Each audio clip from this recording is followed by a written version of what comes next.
శ్రీ గురుభ్యో నమ శ్రీ మహాగణాధిపతి నమ శ్రీ మహాసరస్వతి నమ హరి ఓం శ్రీమాత్రే నమ. ప్రతి మాసం ముందు కూడా మాస ఫలితాలు చెప్పుకునేటువంటిది. ఈ యొక్క మాస ఫలితాల్లో జూలై మాసం యొక్క ఫలితాలు ఏ విధంగా ఉండబోతున్నాయి, అలాగే జూలై మాసం అంటే మనకు ఆషాఢ మాసం, అట్లానే మాసం చివరిలోకి శ్రావణ మాసం ప్రవేశిస్తుంది. ఇటువంటి మహత్తరమైనటువంటి మాసాల్లో కూడా ఆషాఢ మాసం చాలా గొప్పదైందని చెప్పబడింది. ఈ ఆషాఢ మాసంలో ముఖ్యంగా మనకు ప్రత్యేకంగా ఏంటి పండగ అంటే దేవతలకు సూర్యోదయమైనటువంటి సమయం. దేవతలకు సూర్యోదయం అంటే దక్షిణాయన అంటే రాత్రి సమయం, దేవతలకి రాత్రి సమయం అయ్యేటువంటి సమయం. ఈ దేవతలకి రాత్రి సమయం ఏదైతే ఉంటుందో వాళ్ళకి దక్షిణాయన పుణ్యకాలం నుంచి ప్రారంభమవుతుంది. కాబట్టి దేవతల రాత్రి సమయాన్ని దక్షిణాయన పుణ్యకాలంగా మనము అనేకమైనటువంటి వ్రతాదులు, అనేక నిర్మిష్టలతో దీక్షగా చేసుకునేటువంటి కర్తవ్య మార్గాలు అనేకం కూడా ఉంటాయి. అది ఇక్కడి నుంచి మొదలవుతుంది. అట్లనే తొలి ఏకాదశి అని మానవులకి ఉండేటువంటి ప్రధాన పండగ, మొదటి పండగగా తొలి ఏకాదశిగా చెప్పబడింది. ఈ తొలి ఏకాదశి అనేటువంటిది మనము దేవతల్లో విష్ణుమూర్తికి ప్రత్యేకంగా ఈ ఏకాదశి ఉపవాసాలు ఎవరైతే ఉంటారో ఈ ఏకాదశి నుంచి పాటిస్తూ ఉంటారు. కాబట్టి తొలి ఏకాదశి నుంచి ప్రారంభమయ్యేటువంటి దాన్ని ప్రత్యేకంగా తీసుకొని ద్వాదశ అంటే మనం ఉన్నటువంటి 12 మాసాలు కూడా ఏకాదశి ఉపవాసం మొదలు పెడతారు, ఉపవాసాలు ఉండడం. అటువంటి మహత్తరమైనది ఆషాఢ మాసంలో వస్తున్నాయి తొలి ఏకాదశిని. అట్లానే దక్షిణాయన పుణ్యకాలము, అలానే మనకు శని వక్రగమనం కూడా నడుస్తుంది. 13వ తారీఖు నుంచి జూలై వక్రగమనంలో వస్తున్నారు.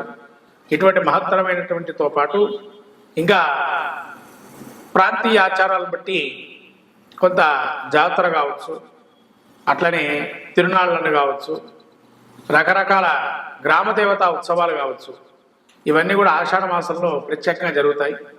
అందులోనూ మనకు శక్తి స్వరూపాలని ఆరాధన ఎక్కువగా చేస్తాం ఆషాఢ మాసంలో. ఈ ఆషాఢ మాసంలో శక్తి ఆరాధన చాలా విశేషంగా చెప్పబడింది. కాబట్టి అంటే గ్రామదేవత సంరక్షించబడుతుంది. మనల్ని మన ప్రజలు కానీ మనం ఉండేటువంటి పొలిమేర వరకు కూడా గ్రామ రక్షణగా అమ్మవారు ఉంటుంది. కాబట్టి అటువంటి అమ్మవారికి ప్రత్యేకంగా ఆషాఢ మాసంలో బోనాలు చేస్తాం. ఇక్కడ ఈ బోనాలను గ్రామదేవత ఉత్సవాన్ని తిరునాళ్ళ జాతర అని రకరకాల పేర్లతో పిలుస్తూ ఉంటారు. ఇటువంటి ఉత్సవానికి ఆషాఢ మాసంగా పేరు. ఈ ఆషాఢ మాసంలో ఎవరెవరు ఏం చేయాలి, ద్వాదశ రాశుల వారి యొక్క పరిస్థితి ఏ విధంగా ఉంది, వాళ్ళ యొక్క గ్రహస్థితి ఏ విధంగా ఉంటుంది అనేది మనం చెప్పుకునే ప్రయత్నం చేద్దాం. మొదటిగా ద్వాదశ రాశుల్లో ఆషాఢ మాసంలో చేయదగినటువంటి సూచన ఏంటంటే ఏం చేయాలంటే మరి ఆషాఢ మాసంలో అంటే ఏదైనా శక్తి కొలది వస్త్రదానం చేస్తే కనుక చాలా విశేషంగా చెప్పబడుతుంది. అట్లానే వస్త్రదానంతో పాటు ఏదైనా ప్రతిమా దానం, అందులో వ్యాస పౌర్ణిమ కూడా ఉంది, గురు పౌర్ణిమ అంటారు. అటువంటి గురు పౌర్ణిమ, వ్యాస పౌర్ణిమ తర్వాత ఇటువంటి మహత్తరమైన రోజులు ఉన్నాయి. గురువు ఆరాధనకి కూడా మనకు ఈ టీచర్స్ డే అని కాకుండా గురు పౌర్ణిమ అని గురువు యొక్క ఉత్సవానికి తెలియజేసేటువంటి ప్రతీకగా చెప్పబడింది. అని గురు పౌర్ణిమ కూడా చాలా ముఖ్యమైనది. ఇటువంటి మహత్తర రోజులు ఈ ఆషాఢ మాసంలోనే అవన్నీ కూడా మనం జరుపుకొని దేవీ దేవత అనుగ్రహాన్ని పొందుదాము. నమస్కారం. ద్వాదశ రాశుల్లో జూలై మాసం ఆషాఢ మాసం యొక్క ఫలితాలు చూస్తే ఈ ఆషాఢ మాసంలో మనకు ముఖ్యంగా మిథున రాశి యొక్క గ్రహస్థితి చూసినట్టయితే మిథున రాశి యొక్క గ్రహస్థితి ఏ విధంగా ఉంది, మిథున రాశికి నక్షత్రాదులు వృషభ నక్షత్రం 3-4 పాదాలు, ఆర్ద్ర నక్షత్రం 4 పాదాలు, పురుష నక్షత్రం 1-2-3 పాదాలు మిథున రాశి. ఈ యొక్క మిథున రాశి యొక్క చూసినట్టయితే జన్మస్థలంలో గురువు, అలానే జన్మంలో రవి సంచారం చేస్తున్నాడు 17వ సంక్రమణం నుంచి. అలాగే ద్వితీయముందు కుజుడు, తృతీయముందు కుజకేతువులు, అలాగే 9వ స్థానంలో రాహు, శని వక్రగమనంతో 10వ స్థానం సంచారం చేస్తూ శుక్రుడు 12వ స్థానం సంచారం. కాబట్టి మిథున రాశి వారికి శుక్రుడు అనుకూలంగా ఉన్నాడు, 12వ స్థానం ఉంటూ నక్షత్రంలో ఉండి అధికమైన ఖర్చులు ఏర్పడే అవకాశం ఉంటాయి.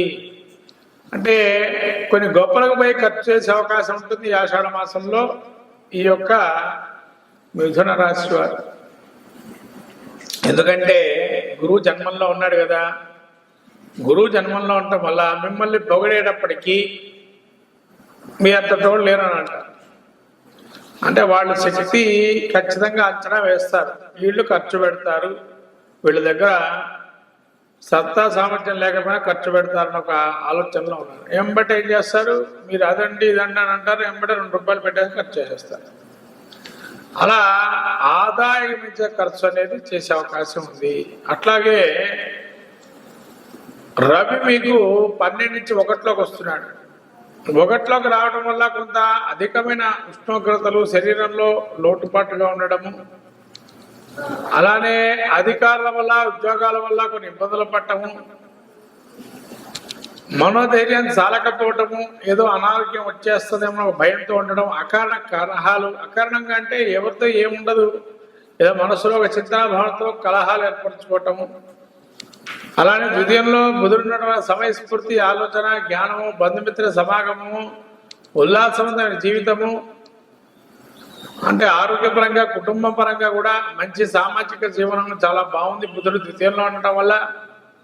అలాగే తృతీయంలో కుజకేతులు ఉండటం వల్ల ధైర్య సాహసాలు మెండుగా ఉంటాయి. ఆ ఏముందిలే, ఏం చేస్తాంలే, ఖచ్చితంగా చేయాలి, ముందుకు వెళ్తాము, అయితే అయింది, మళ్ళీ మనం ముందరికి వెళ్తాము, మళ్ళీ మనం ఖర్చు చేసుకున్నా కూడా మళ్ళీ వెనకాడడం ఉండదని, ఖర్చుకు వెనకాడడం అంటే ఇదే కారణం. ఎందుకంటే కుజకేతులు తృతీయంలో ఉండడం వల్ల ధైర్య సాహసాలు ఎక్కువగా ఉండటం, ఏది జరిగినా మనం మాత్రం వెనక్కడుగు వేయకూడదు అనే దృఢ నిశ్చయంతో ఉండటం, ఇవన్నీ కూడా యోగదాయకంగా కుజకేతులు అనుకూలంగా ఉన్నాయి. అట్లనే రాహు మీకు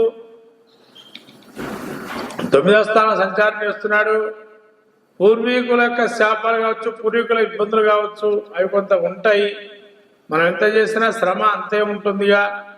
అట్లనే వక్రగమనంలో శని ఉన్నాడు కాబట్టి కొంత శని అనుకూలమైన అంశాలు ఇస్తున్నాడు. స్థిరాస్తి కొనుగోలుకు ప్రధాన పాత్ర వహించే అవకాశం ఉంటుంది. ఒక పాత్రగా ఎప్పుడో రావాల్సిన డబ్బు కానీ, ఎప్పుడో రావాల్సిన భూ విషయం సంబంధించి కానీ వ్యవహారంలో మళ్ళీ తెర మీదకి వచ్చే అవకాశం ఉంటుంది.